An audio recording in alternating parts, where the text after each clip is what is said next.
కామారెడ్డి పట్టణంలోని housing board కోలుకోలేని విధంగా నష్టపోయింది. వరద నష్టం మిగిల్చిన నష్టాలపై క్షేత్రస్థాయి నుంచి వాస్తవ పరిస్థితిని మా ప్రతినిధి శివరామకృష్ణ ప్రత్యక్ష ప్రసారం ద్వారా అందిస్తారు. ఈ మెయిన్ రోడ్ ఏదైతే ఉందో హౌసింగ్ బోర్డు కాలనీ దగ్గర ఉన్నటువంటి మెయిన్ రోడ్ ఏదైతే ఉందో అది పూర్తి స్థాయిలో కుంగిపోయింది.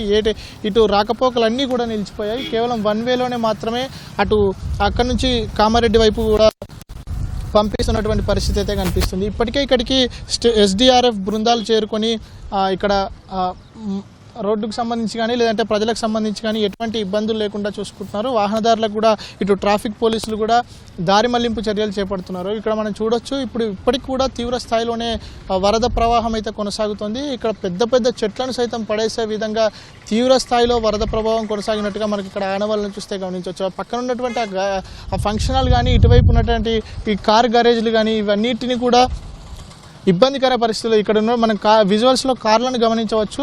మొత్తం వరద ప్రవాహానికి నుజ్జు అయిపోయినటువంటి కార్లను గమనించవచ్చు. మొత్తం పైన ఉన్నటువంటి ప్లాస్టిక్ ఏదైతే ఉందో అదంతా కూడా ఇక్కడికి వరదలో కొట్టుకొచ్చి ఇక్కడ చెట్లను మొత్తం పడిపోయిన తర్వాత చెట్లలో చిక్కుకున్నటువంటి పరిస్థితి కూడా మనకు కనిపిస్తుంది. అట్లాగే ఈ పక్కనే ఉన్నటువంటి ఇటు కార్లకు సంబంధించి కానీ అట్లాగే పక్కన ఉన్నటువంటి రెగ్జైన్ వర్క్ సంబంధించిన షాపులలో కూడా దాదాపుగా వాళ్ళకు తీవ్ర నష్టం కలిగిందని చెప్పి వాళ్ళు చెప్తున్నటువంటి పరిస్థితి అయితే కనిపిస్తుంది. అయితే ఇక్కడ మనం చూస్తే కనుక ఈ రోడ్డును చూస్తే కనుక రోడ్డుకు సంబంధించి అక్కడి నుంచి ఎప్పటికప్పుడు ఇప్పటికే మంత్రులు ఆదేశాలు జారీ చేసిన క్రమంలో ఇక్కడికి సంబంధించి ఈ రోడ్డుకు ఎటువంటి ఇబ్బందులు తలెత్తకుండా అటు వాహనదారులను పంపిస్తూనే మరోవైపు రోడ్లకు సంబంధించినటువంటి మరమ్మతులు అయితే చేస్తున్నారు. అందులో భాగంగానే ఈరోజు ఉదయం నుంచి కూడా పనులు అయితే కొనసాగుతున్నాయి.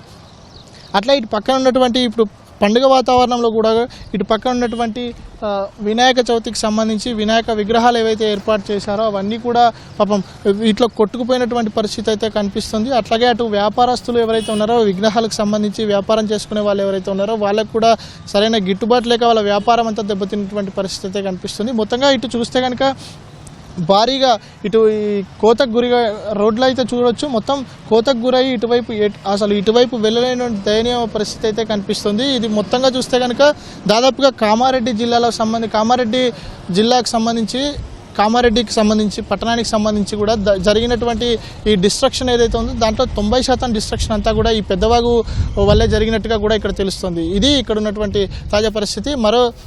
వర్షం పడితే మళ్ళీ వరద పెరిగే అవకాశం ఉన్నట్టుగా కూడా ఇక్కడ స్థానికులు అయితే చెప్తున్నారు. Over to studio.